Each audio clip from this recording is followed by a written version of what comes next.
All right, we're back with another great episode of Hammer Down 360. We got two very special guests coming on to this show. Superman Jonathan Davenport, he'll be joining us, the driver of the number 6 Rumley car. And also, as you see in the background, the 116 machine of Randy the Dream Weaver out of Crossville, Tennessee. Two great champions, multi-time winners. We are very glad to have them on the show. Well, we're about to go to our first guest right here, Superman Jonathan Davenport, JD. Well, how you been there, buddy? Oh, man, I've been great. Just living the dream. Definitely. You have set the dirt world on fire back in 2015, man. There's kind of a few speculation with the rules changing the meet for your standards. But, man, how's it been this past year coming to early 2016 as well? Oh, it's been great so far. We've only, I think, had one finish out of the top 5, and that's the only reason is because we didn't finish. We had motor problems at East Bay, but our car's been really consistent. Kevin and Leroy and my crew, Brian, and we hired on a new guy, Heath, and they've been giving me great cars every week. Now, each and every week, y'all got a lot of stuff you got to do in the shop. What are some of the day-to-day operations you have to do in the shop, especially when the season really gets going here within the next couple of weeks? Well, we've been really behind, just to tell you the truth. We've ordered motor parts back 4 or 5 months ago, and they're just now starting to get there. So we've been a little bit behind on our engine program, but we built a new car over the winter. So now we have 3 cars for the first time. So that definitely helps out in the shop. It ain't such a rush to turn around 2 cars each week. We'll have one at home that'll be ready. But we just them boys, when they get there on the shop on Mondays, they get everything washed up in through Tuesday and take the cars apart and just go over every little detail and clean them up, maintenance them up, shine everything back up, make sure everything's good and free, and get ready to go for the next week. Right now, coming in, you're 5 wins on the Lucas Oil already this year. Yes, sir. Counting from East Bay on up through the other week up there in Ohio at the Atomic Speedway. What you been doing, man, getting that thing hooked up like it is? Oh, just Kevin's been doing his homework. He's a phenomenal crew chief, and Leroy and Kevin's been building great motors and stuff, so we just got a total package there that works together, and we've been qualifying really well, so that's been putting us up front in our heat races, and been running good in them, and then just getting a good starting spot for the feature. Now, I know you've driven the Rumley car in years past. I know you won a March Madness. I seen you drive the Rumley car at March Madness. I know passing the checkered flag was good, but the after result wasn't quite as good on that win. But yeah, how's this past relationship been going for you so far with them? Oh, it's great. Like I said, I did drive for them back before I started driving the Bear Wright house car, and the timing just wasn't right. Kevin was going through some personal things, and they wasn't really racing a whole lot, and this is how I put bread on the table, so I need to race as much as possible. And so we stayed great friends, even though we split ways, and I think it give us more time to develop my career, my driving styles, and then also for him to get some other things in order. And we've grown apart from one another, but better with one another. And it's just been great since we reunited, and it's just history from now on out. Yes, sir. Now, I know you said putting food on the table. You done added a new addition, about 2 years old now, Mr. Blaine? Yeah, he's 3 now. He's 3. He's a wild man and loves racing too much. So I'm gonna have to start saving up for the college fun and race car fun. Looks like. Oh yeah, I know a lot of Victory Lane pictures. You got him right there perched on top, but it seems like starting to get a little heavy on those shoulders now, isn't it? Yeah, he's growing up fast. He loves getting Victory Lane. He likes talking on the microphone. Man, he's just a true blessing to have him now. Now, you also, outside the track, you're a experienced angler or fisherman there. We seen through social media, you've been kind of pulling in some good sized fishes out there, have you? Yeah, man, I don't know about experience. I'm just I'm definitely learning a lot every time I go. It's like anything else, but once you have a passion for something, you try to do it as much as possible. But I'm just really glad that I do get to go do stuff like that. And yeah, I've been having a ball. I get to take my buddies out and see them catch some big fish. So I've had an awesome year racing and an awesome year fishing so far. Oh yeah, man. What's the biggest fish you caught so far? Probably so far, I guess, out of my boat there, I caught a 30-plus pound catfish, and a couple weeks ago, I caught my biggest yellow perch I've ever caught. I caught my first walleye 2 days ago. I caught the biggest hybrid I've ever caught, hybrid bass. He was like 9.5 pounds, so it's definitely been an awesome year so far. Now, you got them mounted up on the wall at the old homestead? No, not yet. I'm actually starting me a stringer. I've been doing a little crappie fishing. I'm going to get me a stringer mount. I've got 7 that's a pound and a half plus, one that's 3.5 pound crappie. So I'm going to have me a nice stringer mount one day. You've been racing since you was what? 7. 7 years old. Wow. Then that's including Bandoleros, Legends, until you finally got old enough to sneak into a mini stock at Tri-County, man. Yep. What are some of your favorite wins from back in the day? Man, I guess I'd have to say probably in the Legend cars, I won at that time, the biggest race I'd ever put on at Hardyville, South Carolina. It was $15,000 to win, so that was cool. I was just a young kid winning $15,000. That was neat. And I've had a lot of, I guess you could say almost career-changing wins. We actually right here at Sonoa was probably my first big win in a Legend car. Nobody knew who I was, and I just showed up from North Georgia and come down, and they nobody ever heard of me, didn't have a clue, and I outrun Doug Stevens, which is prepping the track now. He runs second to me, and just nobody could believe that I outrun Doug that night, so that was pretty neat. You kind of went from mini stock, you jumped on up to the big leagues with the supers. What are some of the big super wins that still stand out to you outside of the World 100 and the Dream up at Eldora? Definitely, after I got running quite a bit, I won my first Southern All-Star race at Cleveland, Tennessee, the place that I used to love and go a lot with my old Rayburn car I had. Definitely the first National 100 I won in a Barry Wright house car. That was pretty cool, holding off Scott for all those laps. And man, I could probably go on for days and just think back to all the cool, memorable wins I've had. Oh yeah, man. Now, as a kid growing up, I know your family's been around racing for a long time too. What are some of your fun memories at the track as a kid, just being around the race cars or whatever? I don't know. I don't really. I can't remember too much before I was racing. I guess I've been hitting head too many times. But I can remember. I remember going to the door of our house, and I could hear Dad leaving out with a race car trailer and it bouncing down the gravel road. And I remember getting so upset because I couldn't go. I do remember that. Just remember my grandpa always owning race cars and having awesome drivers in late model. He's owned cars for 50 plus years. So I remember a little bit of that, but just, and I probably remember more of my dad's wins, really. I used to go out and he would win the race, and he'd let me go up there and hold the trophy and the checkered flag like I was driving. So that was pretty cool. I probably wasn't just this high on the door. So that was definitely neat. Oh yeah, man. Well, what can we expect from Jonathan Davenport here in 2016? I don't know. I mean, I guess my expectation levels went way up since last year, but we're gonna race hard. We're gonna go to all the major shows we can. We're probably gonna do the Lucas Oil Series again, unless something drastic happens, and go to all the Crown Jewel races, and maybe we'll win our share of them again this year. You definitely got big shoes to fill in your own if you're going to try to reduplicate last season, that's for sure, man. But we definitely appreciate you coming out onto the show, and we're looking forward to your next air visit there, my friend. Thank you for having me on. Definitely. Well, we're going to take a break here, and we're going to have Randy Weaver coming on right after this message.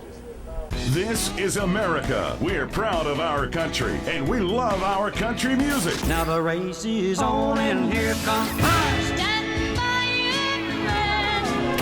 just an angel, good morning. This is Legends 1370. We play the classics, the country music classics, on WFDR Legends 1370.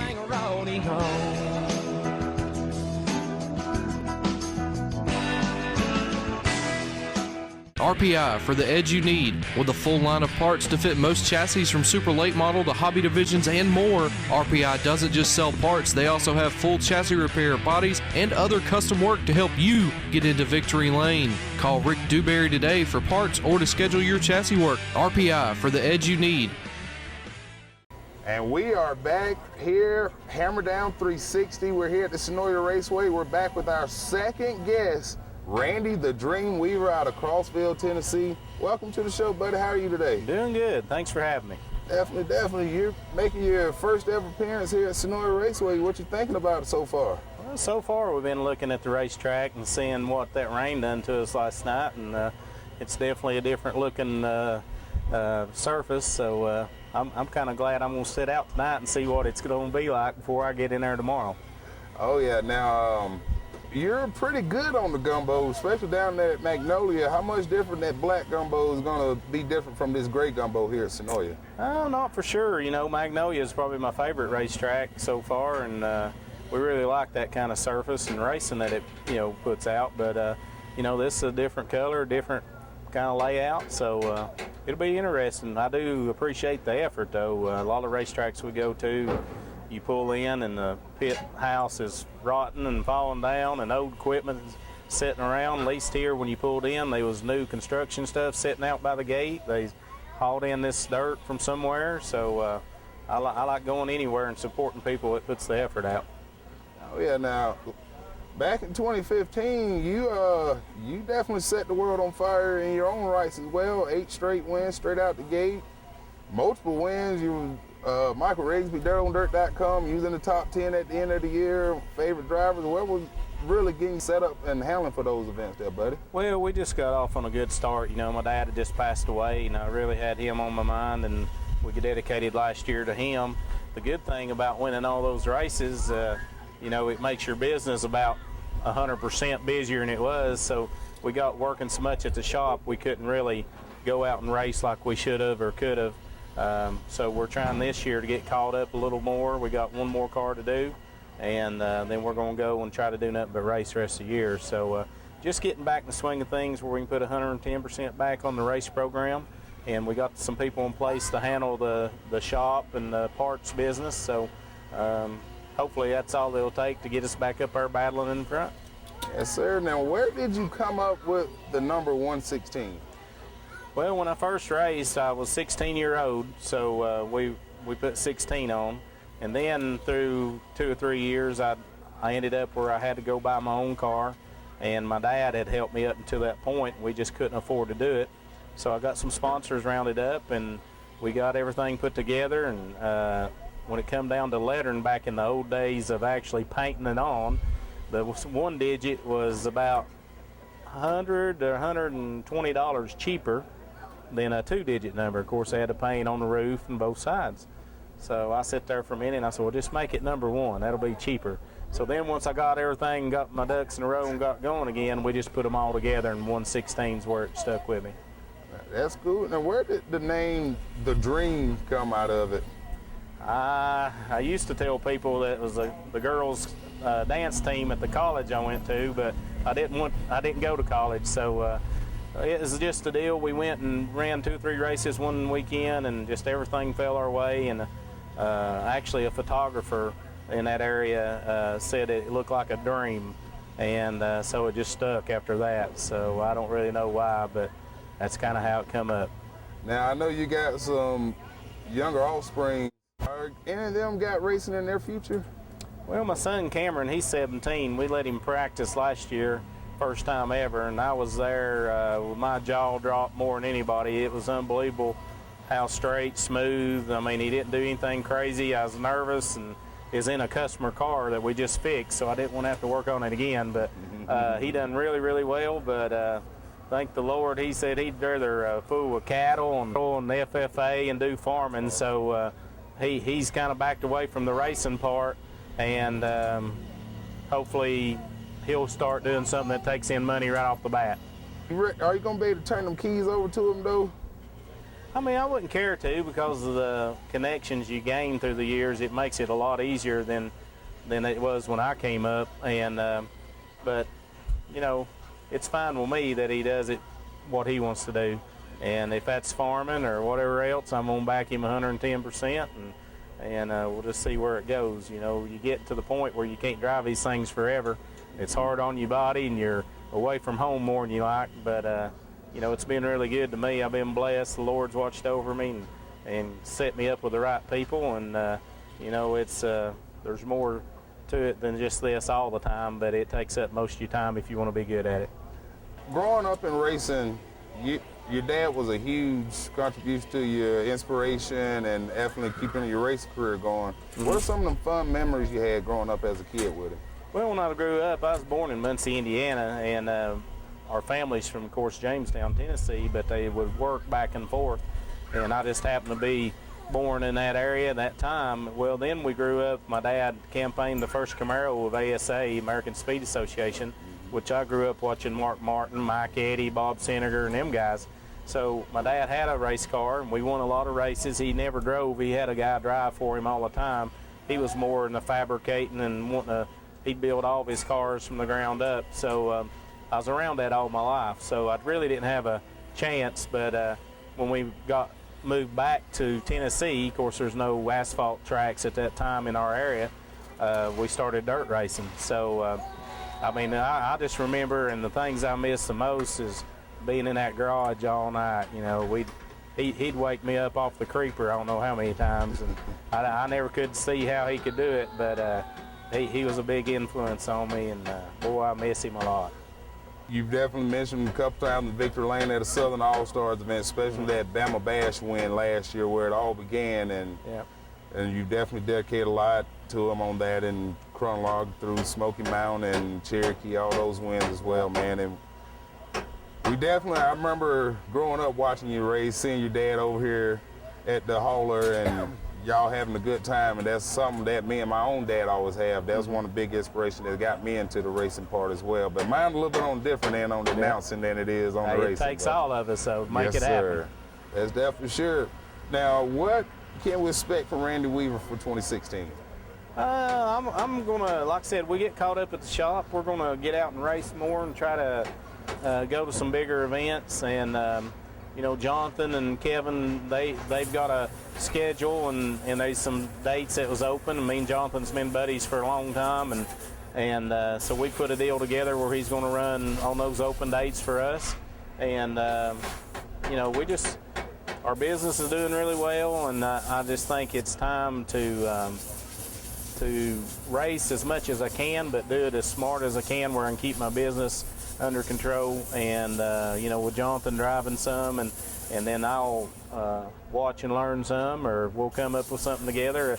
It's just a good opportunity, you know, and we've always talked about doing stuff together. We just never really had the right timing. So I'm not done racing by no means, but it'll help those 8 or 10 races that he might get a race, and I'm still going to be here and be part of it. But it's okay to let somebody else drive some good stuff. Yeah, I was about to say, I hear you saying that now, but when he starts that ended up and fire up for that feature, I know a lot of you drivers tend to get a little antsy. You're like, as I was out there, I could handle that a little bit better there. Well, I mean, I think, you know, Jonathan, of course, he's at the peak of his career, and you know, last year we was #1 there for a little while, and on a more regional level, and then with him doing what he's done, and you know, if it's 5 years ago, if I was at this point, I'd have tried to just hire him full time. We just went and raced, but I could see the things that he was growing and going to become, but we just didn't have the right opportunity. But you know, it's just fun. I'm finally to the point where I know I don't have to race every weekend, and with Chip and Rusty Stone, they don't put any pressure on me. They let me do it the way I want to. And we talk about all the decisions, but they pretty much let me do it the way I want. And I make sure it's good for them, good for all my sponsors. And like I said, it's okay to let some other guys have some shots, and some younger guys do some racing. one day, hopefully, I'll be able to step back and maybe help somebody else come up the ladder. Now, when Chip and Rusty Stone came in and approached you about joining your racing operation, it seemed like that has really propelled you pretty far.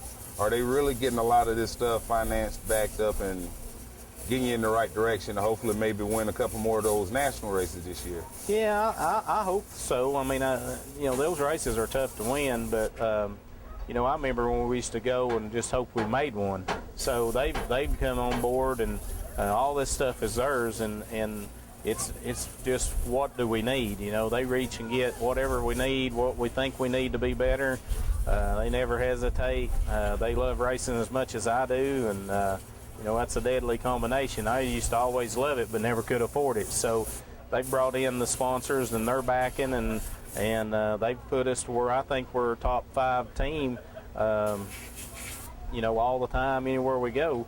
And I say that because of equipment. Sometimes my finishes don't show it, the results ain't there, but I'll put my stuff up against anybody. And again, some of that goes towards I'm pulled several different directions when I'm back at home, and with the businesses and the properties and everything else that's going on that you have to do with life. And sometimes I hang my head a little bit because we don't run any better on my end, but they're good with that, and hopefully it'll just continue on and see where it leads us.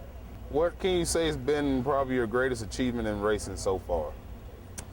I don't know. My greatest achievement in racing would probably be, I'd want to think maybe just my reputation as a racer. I mean, we've been fortunate enough to win a lot of races, and more than probably a lot of people know. We kind of do it under the radar a little bit, but that was one thing my dad was big on. You never boast or brag. You let your racing do the talking. You always keep your stuff nice and neat. Don't have to be new, but it's got to be nice and neat. And that's one thing he's really proud of me, was just not trying to get that big head, and just be a level-headed person and go out and win every race you can. And on that note, we're going to end it there. We appreciate everyone for joining Hammer Down 360. We appreciate both Superman Jonathan Davenport and Randy the Dream Weaver for coming on. And we will see y'all again next week, same time, same place. Thank you. Thank you.